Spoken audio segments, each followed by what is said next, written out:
Is it still possible for like one person or like one account to tank the deliverability of the Oh, entire domain? absolutely. I have domains that have never recovered because one idiot salesperson didn't clean their list properly. I pass the mic to you, Michael. I'll let you introduce yourself and tell us what we're doing wrong with our emails. Yeah, so this talk is part of a larger talk that I give occasionally, but I saw a lot of confusion in the indie worldwide Slack around specifically like what sort of email tool you should be using for different kinds of email. And then when I saw somebody recommend you use Mailchimp for doing cold outreach, I know for a fact that you will get banned from Mailchimp doing that. And so that inspired the name of today's talk. This talk is really about not getting banned by Mailchimp, but for the sake of discussion, and feel free to put in the chat here, do you recognize all of these different email tools? And do you know that they are all very, very different from each other? Gmail is probably the most well-known of these. Maybe HubSpot's equally well-known. Mailchimp and ConvertKit started in similar veins and have moved out. Lemlist and Reply are direct competing products. And so we'll talk about what these actually mean in this course. The big question we have to ask ourselves, though, is did they opt in? And the they in this case is the people you're emailing. And by opt in, I mean, did they say, hey, I want to get emails from you? That fundamentally determines what email you're actually going to be sending and what tool you're going to use to send it. So email tools can be broken down really into three major categories. The email client is your inbox. So that's Gmail, Superhuman, tools like that. Outlook, if you're in corporate America. Outreach tools like Reply and Lemlist and Mailshake that are designed for one-to-one email at scale. And then drip email programs, which have largely been built into marketing automation platforms at this point or turned into marketing automation platforms. And those are used for transactional emails in some cases, but then nurturing an email list that you build over time. The big thing to know here, if we can go back for a second. The big thing to know here is that if you use a marketing automation or drip email tool for outreach, you're going to ruin your domain. You will probably get banned from the tool, and you're going to have to start all over. So when I talk about cold email or outreach, what I mean is sending emails to people who have not opted in. In the US, this falls under CAN spam compliance, and for B2B, it is totally legal. And so that's why there's a bunch of tools that have been developed to help with it. Now, in order to actually run cold email, you've got to do a lot of work before you send your first email. And the biggest thing that I see people skimp on is number one, right here. Set up a domain just for outreach. Normally, I try to set up a domain on a similar sounding .com email address, but not an identical one, because obviously if you use an identical one, then you're using a different domain ending, and that is generally rated as more likely to be spam by most filters. Once you buy that domain, you've got to do some DNS work. So if you're non-technical, I've got a link to somebody on Fiverr who comes highly recommended for this at the end, but I highly personally recommend you just learn to manage DNS on your own, because it's a really useful skill, especially if you're an indie hacker, and you're going to have to do this probably 4 or 5 times a year if you're running email campaigns. So you want to enable all of the email authentication features. And those are DKIM, SPF, and DMARC.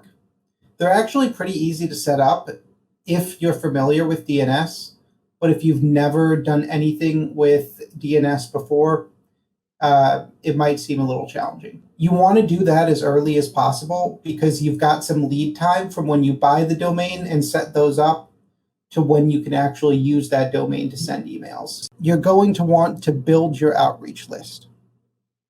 And I recommend you keep this as targeted as possible. So what you really want to do is say if you're reaching out to different types of software or you're reaching out to agency founders and SaaS founders in order to sell, you're going to want to break those into separate lists. And the reason for that is at the end of the day, we can set up all this deliverability stuff, but if you've got like a bad email, you're still going to get 0 responses. It's very important that you build your lists in such a way that you can highly personalize the emails. I like to include location information. I like to include hobbies if I can. And one of my favorite tactics is to look up a bit of information on their website or their LinkedIn and then include some of the relational points, like maybe we went to the same school, or maybe we both lived in the same city at some point, and use something that says, hey, I did my research and I'm a real person reaching out to you. In order to actually send emails, you're going to have to warm up the domain. And when I say warm up the domain, what I mean is make the domain appear to be a real domain that people use to send and receive emails from. Software like Lemlist and Reply, which are built specifically for cold email outreach, have this sort of warming feature built into them for this purpose.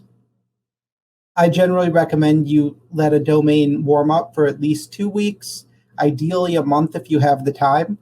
And so going back to my note on number 1, just buy 2 domains and set them up and get them warming at the same time.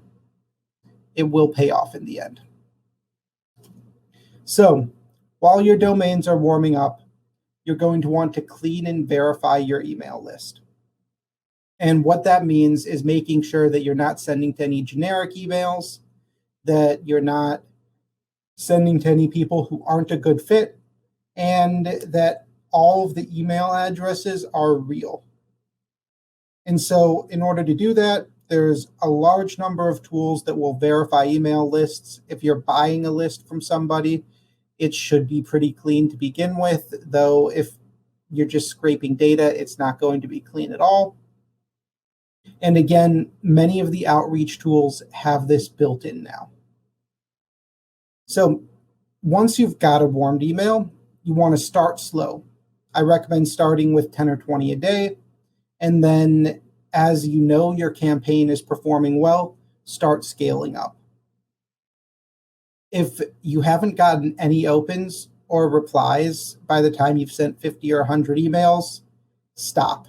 Either your deliverability is shot through and you're listed as spam, or you need better copy. Eventually, if you're running cold email, you're going to get spam trapped, ruin your deliverability, and have to start all over, which is why, going back to before, I highly recommend you just go ahead and bite the bullet, spend the extra $30, buy an extra domain, and warm it up ahead of time. That way, if you have a campaign that's working, you don't have to stop for a month while you get everything set up again. So this is my simple checklist for troubleshooting any issues you have with cold email. If you've got a bad open rate, then it's either your subject line or you're getting spam trapped. If you've got the open rate but no replies, the problem is in your copy. If you've got the open rate and the replies, but you're not getting any positive replies, then you just have a bad offer or you have a terrible product. I'm not one who can really say on what the problem is there unless I see it and know what you're offering. But this happens more than you think. And if you're getting over 40% open rate and above 10% on your reply rate, then you're in the money. If I get a 40-10 like that on any new idea that I'm testing, that's an idea that I know can scale. So those are the broad strokes of cold email. I didn't really touch on transactional email or nurture or how to write a good email because I'm not a professional copywriter, though I do end up writing a lot of copy for work now. So maybe I am one. I'm not quite sure. But the essence of this is the process for a tactic. The actual content of your emails, how you write your emails. The only advice I really have there is include as few links as possible. The more links in an email you have, the more likely it's going to get marked as spam. And so I've got these links at the end. When this presentation in PDF gets sent out, you'll be able to click through to them directly. If we'd like now, we can open up for some Q&A, and I can walk you through some campaigns I've run in the past year. Michael, thank you very much. Guys, if you have questions for Mike, feel free to share audio and video at this point. I think it just makes the Inquisition a little bit easier to run. So if you have questions, come and join us on stage. If you're super camera shy or bad hair day, hopefully I've set the bar low enough, but if not, you can post questions in the chat as well. So Chris is asking, what's a CTA if there's no link? Yeah, great question. Hit reply. Yeah, so my favorite CTA, especially if I'm doing sales or backlink outreach, something like that, is going to be, hey, if you're interested in this, hit reply and let me know. I find that works good in DMs as well. Like the social media, you can say, instead of like, hey, here's the link for my thing, which almost always sends you straight to the spam bucket. You can say, hey, I'm doing this thing. Would you like the link? And then you get consent. Then you send it. And that actually brings up a really good point. Everything when it comes to cold DMs and cold email, all of the content is exactly the same. The only difference is you need to do this deliverability stuff with email that you don't need to do with social. Meaning the content, like the content of your message in a Twitter DM, same as. Exactly. Does this like warming stuff apply as well? Like, do you need to warm up a Twitter account? So for something like Twitter, yes. For most social networks now, the answer is yes. If you're a brand new account and you start sending 100 cold DMs a day, your account's going to get blocked or shadow banned in some way. But if you've got an aged account, if you're a real account that's interacting with people on Twitter, then you'll be fine. Maybe don't send more than about 50 a day. I think Twitter's DM limit is like 500 or 1,000. But I know that Twitter has limits that increase as your account is more active. I've hit the limit, but I have never been banned from Twitter. I've just been told to stop sending messages. Yep. Gonzalo says he got hit with that too. And Bruce says, yeah, there's a DM rate limiting. So it sounds like a lot of us have been hitting the ceiling of acceptable on Twitter. The great thing about email is that you can never hit like a monthly limit. You can always just set up more email accounts and send more and more. I know some agencies that might be running 10 accounts for a single customer, sending 100 emails each day from the account. So that way they're sending 5,000 emails a week or more. Wow. I had a question related to that is like, how does this cold email outreach work in a larger sales force? Like if I'm only allowed to send 50 emails a month from this email, how can I have a team of like 12 salespeople? Cold email? 50 a day is more reliable limit, 50 to 100 a day once you're moving. But for like, if you have a sales team, then every one of your salespeople can be sending that many. So this is a per email account thing, not a per domain thing. Okay. The domain has to be warmed up in real, and you'll want to warm up email accounts when you start, but adding an incremental email account on a warm domain that is delivering well is not something that requires the same warm up.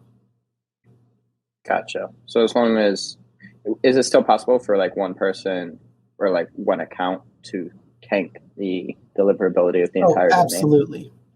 I have domains that have never recovered because one idiot salesperson didn't clean their list properly. What are the kind of things that cause that to happen? A poorly cleaned list is the biggest one. Somebody leaves a generic email address on the list, and that list just happens to be a spam trap or a honeypot that's set up specifically to catch people who are sending spam. It gets reported back to one of the main spam security lists, and then suddenly everyone's spam blocker is blocking you. Is there any way to get off of those lists? Or even like, is there a way to know if you've been added to a spam list? Yeah, so if you use Mail Tester, it will give you this email address. You can send an email to it, and then that will allow you to check and see if you're blocked anywhere. There are tools that allow you to solve for this, and there are services that are specialized in getting you off those lists. In most cases, for the big lists, if you just wait long enough, you'll get off of them. But that long enough might be 6 months or a year, which is why, which is forever. Yeah, which is why, like, don't use your own domain for this. Do use, like, I think of them as trash domains almost for this sort of thing. Yeah. So don't use Greenberg.com, use Greenberg.io, something like that. So I don't really recommend the non-traditional endings. Like one that we used, I had callforcontent.com was my main site. And so we used callforcontent.com, which redirects there. Gotcha. And it's a little tricky, right? Because like that's something we're supposed to look for to notice scam as well, right? Like somebody's bought a similar domain and they're pretending to be from your company. Anybody can redirect to your website. Using subdomains can work, but if you have more than one subdomain that gets spam blocked, my understanding is that does impact the primary domain deliverability as well. Part of the reason all this works then is just because people have poor like security hygiene. Yeah. So Michael's asking, what's the correct tool to use for transactional emails? Looks like you're currently using customer.io. Should he be using something like Lemlist to send transactional emails? I mean, you can, but I wouldn't. The way Lemlist works, here's the customer.io. See, send unlimited emails, push, and webhooks. This feature list sort of tells me this is not a tool made for cold outreach. Where if we jump over to something like Lemlist, and I'm going to recommend Lemlist because I think they got started as an indie bootstrapped. The VP of Growth, Vuk, is in the Slack. If you guys have Lemlist specific questions, you can try DMing them directly. Awesome. So, see, email warm-up. Okay, now I know this is cold outreach. Email outreach, personalized campaigns at scale, priced on a per-user basis. Those are the signs, integrates with a CRM. These are the key signs that this is really designed for cold email outreach. So can you explain the difference a little bit? Like, why would it be bad to use the transactional email service to send cold email and vice versa? Yeah, so a transactional service or a marketing automation service is designed to send emails from a single domain, from a single account, to a wide variety of people. So it's a one-to-many approach. And for something like that, it's great for newsletters, it's great for drip campaigns, it's great for transactional emails where you're sending one every time they purchase or something like that. But it's not designed to send a campaign of emails that are highly personalized and make it look like those emails are being sent from a personal account. So you can set it up so that it looks like they're being sent from a personal account, but at the end of the day, the underlying infrastructure being used to send is not developed in that way. And this is difficult for me to explain, So I'm actually going to show you an example of a failed test I ran. So this was a few campaigns we've got open here for a service that didn't work called Next Day Copy that was going to be like a AI copywriting service. And you can see I got decent open rates, good enough, but bad reply rates. So we knew it was a bad idea. And every single one of the emails sent was sent from this mgg at digitalmastermind.org.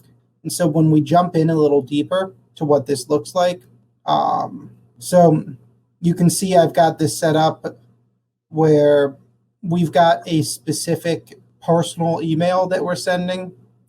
We're sending it to those people. We've got a little bit of personalization, but not as much as I would normally like.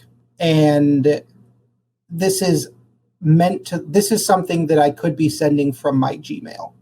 In fact, the way that this particular program sets itself up is I log in with my Gmail account. So rather than it being like no reply at whatever.com, this is actually being sent from my personal Gmail associated with this.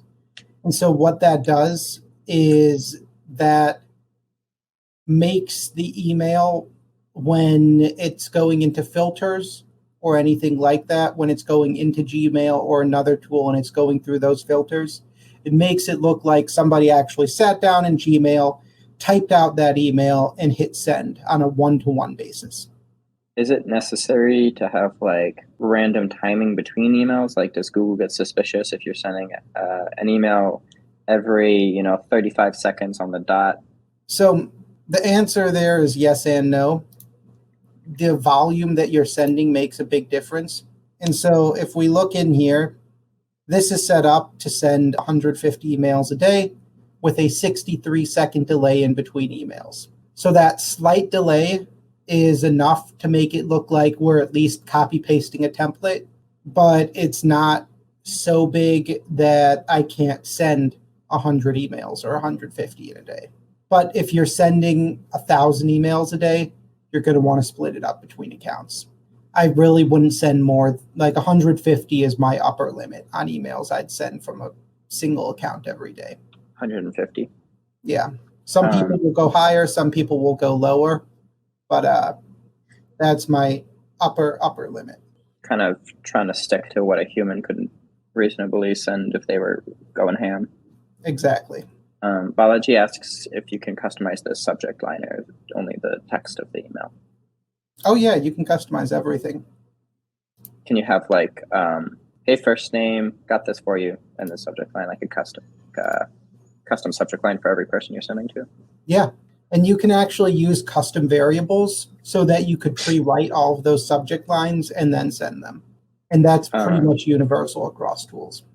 Do you create like custom first lines for every person typically, or do you have a more rote template where it's like, hi person, found you at X, I see you do Y? So if I'm just testing a new idea for a product or service, I'm probably not going to spend too much time personalizing. If it's something that I know will work if I get in front of the right people, like if I'm testing a new productized service that I already know other competitors or exist, or where I've already sold that as a non-productized service to other people, then I'm going to take the time to personalize it because I know this is something that there's a valid market for. And I know that my copy really makes a difference. But for like something like Next Day Copy, this was an idea that I had. I wasn't sure if it was worthwhile to really pursue. So I kept the copy really pretty generic overall in the emails and was just looking for, hey, is this an idea that people actually want? What is this tool that you're using? So this is reply.io. I use Reply and Lemlist because they had AppSumo deals in the past. AppSumo normally has a tool running for some sort of cold email, maybe not all the time, but at least 2 or 3 times a year. I've bought maybe half a dozen of them over the years through there because I really like lifetime deals. Is there, are they all basically the same, or is there one you find is the best? I think lately, Reply and Lemlist are probably the two slickest in terms of UI UX. But like another one that I've used in the past is Outplay HQ. I'll just put all these links in the chat. So Outplay had a really neat feature at first that allowed you to link it up to a chat app in the corner. So that way the chat could get personalized. And then there was another one, I think it's Reply Button, that we used for quite a while that I can't find now. But that had a button. It would allow you to embed clickable buttons inside of the emails, then set up autoresponders based on the clickable buttons. So we used that one for reaching out to podcasts to get on other people's podcasts. So that way the podcaster could just click, yes, I am interested, send me the details, and then it would auto reply with the details. Oh, that's nice. I can wax a bit while people are thinking of questions on why cold email is the best place to start with anything. Yeah, why? So cold email is the best to start any idea because you can direct traffic to a landing page. You can use it for customer research, and you can use the same infrastructure again and again and again to test ideas. You don't actually need to build an app. I prefer cold email over building a wait list because I can target who I'm reaching out to and make sure that I'm really only reaching the people I want to be selling to. And so I'll do a cold email test of a few hundred or 1,000 outreach. And if that works and I can sell it to somebody cold who's never heard of me before, setting up inbound is like dumb easy after that. Yeah, because you've nailed your copy at that point. Exactly. You've got your copy down. You can sell it to somebody who doesn't know you, so the people who know you will buy it without any difficulty. Okay, we've got two more here. I don't know Sendinblue, so I'm going to have to look that up. The questions are, use Sendinblue once they have a limitation about email IDs, which are opt-in to get cold emails. Do these other tools have a similar limitation? I don't quite understand that question, but maybe you do. Yeah, Sendinblue looks like an email automation tool, not a cold outreach tool. So different. So in the marketing automation vein, not in the cold outreach vein. So marketing automation, that's one-to-many. What kind of things are considered marketing automation? Do they have to be people opted in as well for marketing automation? Okay. Yeah, so HubSpot, Mailchimp, ConvertKit, all marketing automation. The other names for cold outreach software would be sales automation or sales engagement tools. So that's sort of the delineation is sales email tools are designed for cold. Marketing email tools are designed for warm or opt-in. Sales email, they're not on my list. I'm reaching out to them. Marketing automation, they clicked, yes, I'd like to receive updates from Shopify or whatever. Exactly. And we've got from Camilla, I'll just read it out loud for posterity. I've heard that there are some words you should avoid so you don't end up on a spam list. How big of a problem is that? Yeah, that's actually a pretty big problem. And it's not so much that you're going to end up on a spam list, but that the email will get marked as spam because you say, hey, I've got a free sale and you're going to get unlimited items and it's totally free. That's just not going to make it. And actually, not going to make it through spam filters. Yeah, because one of the things that I do like about Reply in specific is that it has this nice fancy tool for grading your emails. See, it's got spam word count here, and that's just really handy. This whole system is far from perfect in terms of telling you whether or not it's actually a good email, but it is good enough, and the spam word count and the subject length are two of my favorite things about it. What kind of words are on that spam word list? I guess free, sale, hot singles in your area. I'm not sure what else. I've been trying to contact you about your auto insurance. Yeah. So what is the subject length? Is that important as well? Yeah, so that's the number of words in your subject line.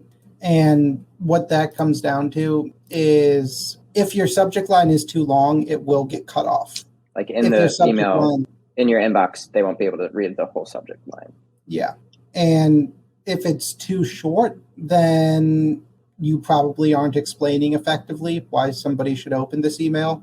One of my favorite things to do is go look through email newsletters that I've gotten from like really good marketers, people who I know are really good at email, and then use those as templates to swipe for my cold emails, because the game is the same in terms of getting people to open, even if the tools and the end results are different. Like a marketer, whether you're sending marketing emails or cold emails, the challenge of like the subject line is it's the same thing. Like, how do I get somebody to click this? Exactly. I mean, honestly, all the challenges within email content are actually very similar to each other, but the way that you send them is fundamentally different. Are there some things you've noticed seem to work well on the content side? Oh, that's like a whole rabbit hole of its own. Yeah. I mean, I think the things that have worked best for me over the years are phrasing it as a beta when I'm reaching out, if I'm targeting an audience that I think is early adopters, and including in the subject line their name, a number, and an emoji, if possible. That triplet is like, oh, wow, my eyes are going to focus on that. Michael, 3.145 skunk emoji. I mean, I might think you're a robot if you send me that, but I might also open it just to find out why. Okay. And outside of that, like within the actual offer, I would not include more than maybe 2 or 3 sentences and up to 5 bullet points. And so I would do like single sentence, then as a paragraph, second single sentence paragraph, bullets, close out. And I want that to have one really clear CTA where they're hitting reply and they're saying, yes, let's talk. I want this thing. Generally, what's the best email you've ever sent? The best email I ever sent in terms of like performance metrics. Yeah. There was one that we used to use for reaching out to people to appear on their podcasts. And it was based off of the fact that they had appeared on a podcast that I had appeared on. And so it was, hey, I saw we were both on this podcast. Check out my episode. And by the way, I see you have your own podcast. Would you like me to come on and talk about the same thing? That's great. Were you able to automate that process somehow? I mean, we automated the sends, but like the actual creation, figuring it out. Yeah, I had a script that we would use to sort of scrape through podcasts to identify the overlaps. Eventually, I got banned from the API that I was using to do that because it was like the one thing they didn't want you to do with it. But then we set up some other systems that worked almost as well that weren't API access related. And there's a bunch of podcast tools that allow you to do this now for like $50 a month. But yeah, if you're not getting banned anywhere, you're probably not trying enough. Exactly. Things, right? I've been banned from the Twitter API. I've been banned from every every podcast API. Michael, thank you so much for being here. If you've got any other questions or want some advice or anything, just DM me on Slack. I think I'm pretty active. Maybe not, but I feel like I am. I think you are. And then if you want to follow Michael on Twitter as well, I'll put his Twitter link. Thanks.